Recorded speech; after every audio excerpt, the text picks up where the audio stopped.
54 পৃষ্ঠায় 4 নম্বর প্রশ্ন, বিপরীত ভগ্নাংশ লিখি।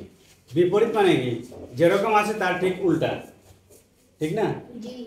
তাহলে 7/5 এর বিপরীত ভগ্নাংশটা কি হবে? 5/7। অর্থাৎ এখানে হর আছে 7, লব আছে 5।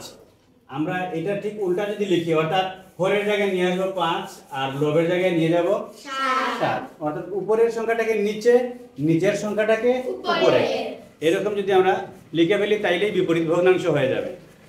তাহলে 7/5 এর বিপরীত ভগ্নাংশ হবে 5/7।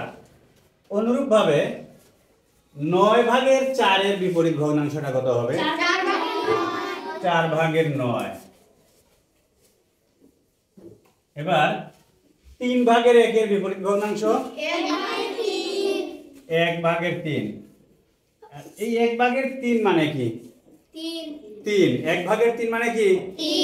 তাহলে আমরা সমান দিয়ে লিখতে পারি 3। আর 8/1 এর বিপরীত ভগ্নাংশটা কত হবে? 1/8। তার মানে কি? 8। তাহলে সবাই বুঝতে পারছো বিপরীত ভগ্নাংশ কিভাবে লিখতে হয়? বেশি কঠিন?